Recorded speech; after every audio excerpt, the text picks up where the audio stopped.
नमस्कार, दृष्टि न्यूज में आपका स्वागत है। मैं हूं आपके साथ अंकिता। चलिए बढ़ते हैं खबर की ओर। मध्य प्रदेश कांग्रेस के मीडिया विभाग के अध्यक्ष मुकेश नायक ने आज कम हुई जीएसटी की दरों को लेकर कहा कि पिछले 9 सालों में पूरे देश के लोगों की चमड़ी निकाल लेने के बाद 50 लाख करोड़ रुपए वसूल करने के बाद अब आप मरहम लगाने के लिए जा रहे हैं। पिछले 6 महीने में जिन लोगों ने प्रोडक्शन कर दिया है उन पर बड़ी दरों की जीएसटी लग गई है और जिन्होंने त्योहारों को देखते हुए स्टॉक कर लिया है, जिन पर बड़ी दरों की जीएसटी लग गई है, उनके पैसों को सरकार को वापस करना चाहिए। इसके अलावा डीजल और पेट्रोल पर जो वैट टैक्स लगा है राज्य सरकारों का, उसको कम करना चाहिए। मनमोहन सरकार के समय जो इंटरनेशनल मार्केट में क्रूड ऑयल की दरें थी, जब वह बड़ी नहीं है तब उपभोक्ता को इतना महंगा पेट्रोल और डीजल क्यों मिल रहा है?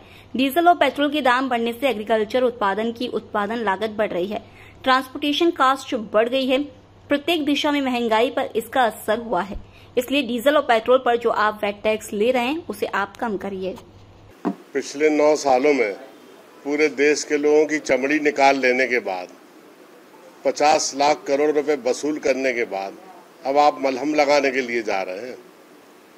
पिछले 6 महीनों में जो प्रोडक्शन किया है जिन लोगों ने, उस पर जो जीएसटी लग गई है और पिछले 6 महीनों में जिन्होंने स्टॉक कर लिया है, जिनको जीएसटी लग गई है, उनके पैसे सरकार को रिफंड करना चाहिए। दूसरी बात, डीजल और पेट्रोल पर जो वेट लगा है और जो टैक्स लगा है राज्य सरकारों के द्वारा, इसको कम करना चाहिए।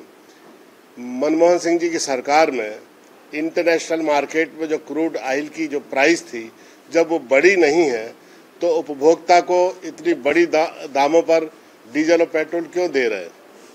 डीजल और पेट्रोल के दाम बढ़ने से एग्रीकल्चर प्रोडक्शन की उत्पादन लागत बढ़ गई है, ट्रांसपोर्टेशन कास्ट बढ़ गई है।